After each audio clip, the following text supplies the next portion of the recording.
Hello viewers, welcome to our channel. నేను మీ చరణ్ పరిమి. ఆంధ్రప్రదేశ్లో అడవులను నాశనం చేస్తుంది ఎవరు? ఇప్పుడు ఇదో పెద్ద క్వశ్చన్ అయింది. ఈ అడవుల వినాశనాన్ని అరికట్టడానికి పవన్ కళ్యాణ్ కొన్ని చర్యలు తీసుకుంటున్నాడు. సో ఈ వినాశనాన్ని అరికట్టేదానికి పవన్ కళ్యాణ్ తీసుకునే చర్యలు ఏ విధంగా హెల్ప్ అవుతాయి అనేది మనం ఇప్పుడు గమనిస్తే, పవన్ కళ్యాణ్ నిన్న తన మీటింగ్లో అడవుల్ని నాశనం చేసే పాత్రలు పోషిస్తున్నారు మన హీరోలు, ఇది సరైంది కాదు, అది ఇది అంటూ వ్యాఖ్యానించాడు. సో గతంలో అయితే 40 ఏళ్ల క్రితం ఈ విధంగా ఉండేది కాదు అని చెప్పేసి ఆయన అన్నాడు. 40 ఏళ్ల క్రితం అంటే ఇప్పుడు వేటగాడు ఇలాంటి సినిమాలు ఎన్టీఆర్ ఉన్నాయి. సో అడవులను కాపాడే పాత్రలు చేసేవాళ్ళు ఆ టైంలో. అంటే అది ఇంకా 50 ఏళ్ళు దాటింది అనుకోండి. కాకపోతే ఇప్పుడు చూసుకుంటే అడవుల్ని నాశనం చేసే పాత్రలే కాదు, ప్రకృతిని నాశనం చేసే పాత్రలు, అలాగే సమాజాన్ని నాశనం చేసే పాత్రలు, అన్నీ అవే పాత్రలు. ఒక సినిమా అని కాదు, అన్ని సినిమాల్లోనూ అలాంటివే ఉన్నాయి. సో ఇక నడిచిపోతుంది అనమాట. ప్రజలు చూస్తూ ఉన్నారు. ఒక పాత్రకి ఒక లక్షణాలు, సరైన లక్షణాలు ఉండాలని రూల్ ఏమీ లేదు. గతంలో రాముడు మంచి బాలుడిలాగా అన్ని మంచి క్వాలిటీస్తోనే పాత్రలు ఉండేవి. తర్వాత బ్యాడ్ బాయ్స్ని కూడా ఆడియన్స్ ఎంజాయ్ చేయడము, బాగా కిక్ ఫీల్ అవ్వడము మొదలైంది. సో ఈ విధమైన పాత్రల్లో కూడా చాలా చేంజ్ వస్తూ వచ్చింది. సో దాంట్లో భాగంగా ఇది కూడా, ఈ పుష్ప కావచ్చు, కేజీఎఫ్లు కావచ్చు, ఈ విధంగా అనేక నెగిటివ్ పాత్రలు. కల్కిలో కూడా ఆయన ఆ పాత్ర చేసిన తర్వాత ఇది మంచి పాత్ర, చెడ్డ పాత్ర, కర్ణుడు మంచివాడ చెడ్డవాడ, ఈ పురాణాల్లో ఈ పాత్రను ఎందుకు ఈ విధంగా తీర్చిదిద్దారు అనే చర్చలు కూడా బయలుదేరాయి. సినిమాల్లో ఏమో మంచివాడుగా చూపించారు, మీరు అలా ఎలా చూపిస్తారని చెప్పేసి సాంప్రదాయవాదులు గొడవలు కూడా మొదలుపెట్టారు. సో ఈ విధంగా ఈ పాత్రలకు సంబంధించి జరుగుతూ ఉంది. ఇదొక ఎవల్యూషన్ అనాలా, లేకపోతే ఇదొక దిగజారిపోతున్న పరిస్థితి అనాలా అనే క్వశ్చన్ అయితే బయలుదేరింది. అయితే నిజానికి ఇలాంటి పాత్రలను ఎంకరేజ్ చేసే జనరేషన్ కూడా అదే విధంగా తయారై ఉంది. ఏంటంటే ఇప్పుడు జెన్ జెడ్ జనరేషన్ మీద పెద్ద చర్చ నడుస్తుంది. జెన్ జెడ్ అంటే ఆఫ్టర్ 2000s తర్వాత జనరేషన్, అంటే అప్పుడు పుట్టిన వాళ్ళు, లేదా 1997 ఆ టైం నుంచి అప్పుడు పుట్టిన వాళ్ళు ఇప్పుడు టీనేజర్స్గా, లేకపోతే ఇప్పుడు అప్పుడే 20 years దాటి, లేదా 24, 25 దాకా వచ్చుంటారు. కాబట్టి వీళ్ళు ఈ టెక్నాలజీతోనే పెరిగి, టెక్నాలజీలోనే మమేకమయ్యి, మొత్తం ఇంటర్నెట్ ఎక్స్ప్లోరేషన్ తోటి వీళ్ళ జీవితాలన్నీ సాగుతున్నాయి కదా. ఇలాంటి యువత వీళ్ళు ఎలాంటి ఆదర్శాలు నేర్చుకుంటున్నారు, ఎలాంటి జీవితాన్ని చూస్తున్నారు, ఎలాంటి అంతర్జాతీయ స్థాయిలో ఎలాంటి విషయాలకు వీళ్ళు ఎక్కువ ఎక్స్పోజ్ అవుతున్నారు, దాని రియాక్షన్లు ఏంటి, దాని నెగిటివ్ పాజిటివ్ ఇంప్రెషన్స్ ఏంటి వీళ్ళ మీద అనే క్వశ్చన్ ఒకటి కూడా బయలుదేరి బాగా చర్చకు దారితీసింది. సో దీనివల్లే యువత అంతా కూడా పోర్న్కి ఎడిక్ట్ అవుతున్నారు, దీన్ని బ్యాన్ చేయాలి అని చెప్పేసి ఆ జెన్జెడ్ జనరేషన్ మీద ఒక పెద్ద చర్చ బయలుదేరింది. ఎక్కువగా చూసుకుంటే ఈ మధ్య కాలంలో మైనర్లే ఎక్కువగా రేపులు చేస్తూ ఎక్కువగా క్రిమినల్స్గా మారుతున్న పరిస్థితి. దీని అంతటికీ కారణం కూడా ఈ జనరేషన్ బ్రాటప్ అనేది సరిగ్గా లేదు. సో ఇంట్లో తల్లిదండ్రులు సరిగ్గా పెంచట్లేదు, అలాగే స్కూల్లో ఆదర్శాలను బోధించే ఎడ్యుకేషన్ లేదు అనే వాదన కూడా బయలుదేరింది.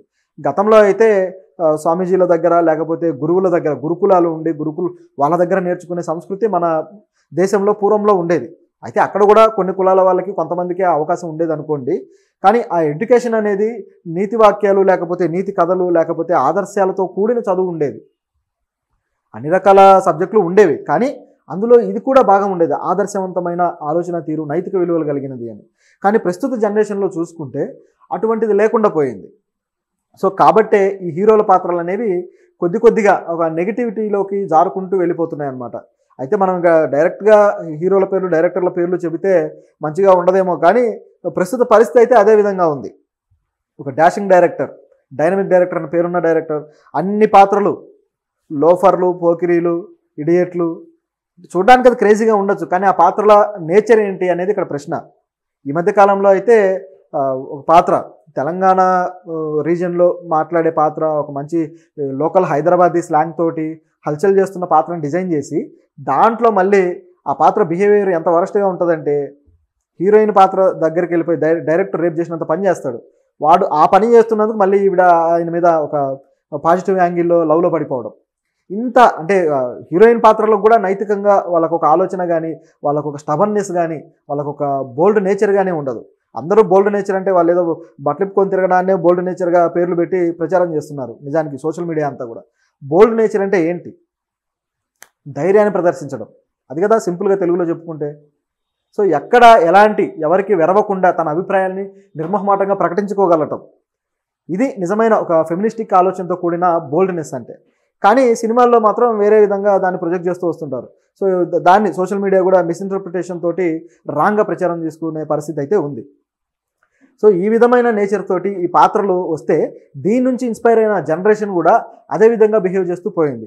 ఉత్తరప్రదేశ్లో అయితే గతంలో ఈ పుష్ప సినిమా వచ్చిన తర్వాత 2 టీనేజర్స్ వెళ్ళి ఒకరిని కాల్ చంపేశారు. ఎందుకు ఇలా చేశారు ఏంటంటే మేము పుష్ప సినిమా చూసి ఇన్స్పైర్ అయ్యామన్నారు. వాళ్ళని తీసుకెళ్లి జైల్లో పెట్టారు. సో ఇది పరిస్థితి. అంటే సినిమాల వల్ల ఇన్స్పైర్ అవ్వరు, సినిమాల వల్ల ఇన్ఫ్లుయెన్స్ అవ్వరు అనేది ఒక వాదన ఉంటూనే సినిమాల వల్ల ఇన్ఫ్లుయెన్స్ అవుతారనే వాదన కూడా ఉంది. రామ్ గోపాల్ వర్మ లాంటి వాళ్ళేమో సినిమాల వల్ల ఏ ఇన్ఫ్లుయెన్స్ ఉండదు, పలానా సినిమాలో పలానా చేశారు, మరి అదంతా ఇప్పుడు మన సొసైటీలో జరుగుతుందా అనే క్వశ్చన్ తీస్తాడు. సొసైటీ నుంచే సినిమా ఇన్ఫ్లుయెన్స్ అవుతుంది, సినిమా నుంచి సొసైటీ ఇన్ఫ్లుయెన్స్ అవ్వట్లేదు అనేది ఆయన పాయింట్. అలాగే శేఖర్ కమ్ముల్ లాంటి వాళ్ళు కొంతమంది డైరెక్టర్లు మాత్రం సినిమా అనేది ప్రజల్ని ఇన్ఫ్లుయెన్స్ చేస్తుంది కాబట్టి మనం బాధ్యతగా సినిమా తీయాలని కొంతమంది కూడా అంటున్నారు. మరి ఇద్దరు డైరెక్టర్లే, ఇద్దరు సక్సెస్ఫుల్ డైరెక్టర్లే, వాళ్ళ మార్గంలో మంచి సినిమాలు తీసిన వాళ్ళే. మరి వీళ్ళ అభిప్రాయాల్లో ఇంత తేడా ఉందంటే ఏది నిజం ఏది అబద్ధం అనుకోవాలి? సో నిజానికి రెండు నిజాలే. ఎప్పుడైనా సరే ఇప్పుడు మన సోషల్ మీడియాలో చూసుకున్నా లేకపోతే యూట్యూబ్లో చూసుకున్నా కూడా నెగిటివ్ కామెంట్స్ లేదా నెగిటివ్ థంబ్నెయిల్ ఉన్న కంటెంట్కి ఎక్కువగా వ్యూవర్షిప్ ఉంటుంది.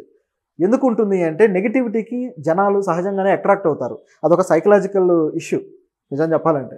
అంటే సైకాలజీ పరంగా నెగిటివ్ విషయం ఏదన్నా ఉంటే త్వరగా దాన్ని కనెక్ట్ అయిపోయి దాన్ని ఫాలో అయిపోవడమో, దాన్ని చూసేయడమో, దాన్ని తెలుసుకోవడమో ఈ విధంగా చేస్తారు. కాబట్టే సినిమాల్లో కూడా నెగిటివ్గా చూపించిన కొన్ని విషయాలకు ఇన్ఫ్లుయెన్స్ అవుతూ ఉంటారు తెలియకుండా. అదేంటి మరి విలన్ పాత్రలు అన్నీ నెగిటివే కదా, మరి వాటికి ఎందుకు ఇన్ఫ్లుయెన్స్ అవ్వట్లేదు అంటే హీరోలు చేసే నెగిటివ్ పనులని గ్లోరిఫై చేసి ఇది హీరోయిజం అని చెప్పడం ఇక్కడ సమస్య. విలన్లు చేసే పనులని అవి నెగిటివ్ అని చెప్తూ ఉంటారు కాబట్టి అక్కడ సమస్య లేదు. తప్పును తప్పు అని చెప్పినప్పుడు సమస్య రాదు, తప్పును కూడా ఒప్పు అని చెప్పినప్పుడే సమస్య వస్తుంది. అంటే జనరలైజ్ చేసేసి చెప్తే ఆ విధంగా ఇన్ఫ్లుయెన్స్ అవుతారు. నిజానికి ఇన్ఫ్లుయెన్స్ ఖచ్చితంగా ఉంటుంది, కాకపోతే అన్ని కేటగిరీస్ వాళ్ళు లేదా అన్ని రకాల మనస్తత్వాలు ఉన్న వాళ్ళు ఇన్ఫ్లుయెన్స్ అవ్వరు. దానికంటూ ఒక ఏజ్ గ్రూప్ ఉంటుంది, దానికంటూ ఒక మానసిక పరిస్థితి ఉంటుంది. అలాంటి వాళ్ళు మాత్రం ఇన్ఫ్లుయెన్స్ అవుతుంటారు. సో ఎందుకంటే ఇప్పుడు ఏదైనా సినిమాలో ఒక ఫ్యాషన్ వచ్చిందంటే షర్ట్లు కావచ్చు, లేకపోతే బట్టలు షూస్ కావచ్చు, ఏదైనా సరే ఒక యాక్సెసరీస్ కావచ్చు వస్తే ఇమీడియట్గా వాటితోటి ఫాలో అయిపోతుంటారు. ఇలాంటివి కొనేయాలి, ఇలాంటివి ధరించాలి, ఇలాంటివి వాడాలి అని. అందుకే ఎండార్స్మెంట్ విషయంలో కూడా చాలామంది స్టార్లు బాగా కోట్ల రూపాయలు వసూలు చేస్తుంటారు. సినిమాల కన్నా అక్కడ ఎక్కువ సంపాదిస్తారు. ఎందుకు అంత ఎండార్స్మెంట్స్ చేస్తారు? అసలు ఈ కంపెనీలు ఎందుకు వాళ్ళకి అన్ని కోట్ల డబ్బులు ఇస్తాయి అంటే వాళ్ళ వల్ల ఇన్ఫ్లుయెన్స్ అయ్యి మార్కెట్ అవుతుంది కాబట్టి. ఇప్పుడు రీసెంట్గా కూడా చూసుకుంటే అట్లాంటి 2-3 యాడ్స్ చేసిన వాళ్ళ మీద కేసులు అయ్యి కంప్లైంట్లు కూడా ఉన్నాయి. ఇప్పుడు రమ్మీ లాంటి యాడ్స్ విషయంలో రాణా కావచ్చు, అలాగే పెద్ద పెద్ద సీనియర్ క్రికెట్ ప్లేయర్స్ కూడా నవజోత్ సింగ్ సిద్ధు కావచ్చు, ఇలాంటి వాళ్ళు ఇలాంటి యాప్స్ మీరు ఎందుకు ప్రమోషన్ చేస్తున్నారు, ఈ బెట్టింగ్ యాప్స్ ఏవైతే ఉన్నాయో వాటిని ఎందుకు చేస్తున్నారని చెప్పేసి కోర్టులు కూడా ప్రశ్నించాయి. అలాగే గుట్కా పాన్ లాంటి వీటిని వాడమని చెప్పేసి మీరు ఎందుకు ప్రచారం చేస్తున్నారని ఎప్పటి నుంచో సోషల్ మీడియాలో అజయ్ దేవ్గన్ కావచ్చు, లేకపోతే షారుఖ్ ఖాన్ కావచ్చు, వీళ్ళ మీద విపరీతమైన ట్రోలింగ్ జరుగుతూ ఉంది. వాళ్ళు ఎందుకు కోట్ల డబ్బులు తీసుకుని చేస్తున్నారు అంటే వాళ్ళ వల్ల ఇన్ఫ్లుయెన్స్ అయ్యే వాళ్ళు ఉన్నారు, వాళ్ళ ఫ్యాన్స్ ఉన్నారు, వాళ్ళు చెప్పింది వింటారు కాబట్టి. మన తెలుగులో బిగ్గెస్ట్ ఎండార్స్మెంట్ మార్కెట్ ఉన్న హీరో ఎవరయ్యా అంటే మహేష్ బాబు. ఆయన కూడా అనేక ప్రోడక్ట్లకు ఆయన అడ్వర్టైజ్మెంట్లు ఇస్తుంటాడు, బ్రాండ్ అంబాసిడర్గా చేస్తూ ఉన్నాడు. మరి ఆయన ఎందుకు ఆ విధంగా చేస్తాడు అంటే ఆయనను చూసి ఫాలో అయ్యే వాళ్ళు ఉన్నారు కాబట్టి. ఆ కంపెనీలు అందుకే డబ్బులు ఇస్తాయి. వాళ్ళకంటూ ఒక కమిటీ ఉండి వాళ్ళు సర్వే చేస్తారు, వాళ్ళ దగ్గర ఒక నెట్వర్క్ ఉంటుంది. సో ఈయన వల్ల ఇంత మార్కెట్ మనకు అవుతుంది అని. కాబట్టి సినిమా అనే కాదు, ఏదైనా సరే పబ్లిక్లో ప్రజలకి కనిపించేది ఏదైనా సరే దాని నుంచి ఇన్ఫ్లుయెన్స్ అవడానికి ఛాన్సెస్ ఎక్కువగా ఉంటాయి. సో ఇది అంటే ఈ టాపిక్ అంతా ఎందుకు అంటే నెగిటివ్ యాంగిల్ ఏదైతే ఉందో సినిమా హీరోల విషయంలో కావచ్చు, ఈ నెగిటివ్ క్యారెక్టర్లు ఏవైతే ఉన్నాయో వీటిని కేవలం పాత్రలాగే చూడరు, ఇన్ఫ్లుయెన్స్ అవుతారు. కాబట్టి కాస్త బాధ్యతతో సినిమాలైనే కాదు ఏదైనా సరే కాస్త బాధ్యతతో వ్యవహరించడం సమాజానికి అవసరం. అలాగే పై స్థాయిలో ఉన్న స్టార్లు లేదా బాగా పేరొందిన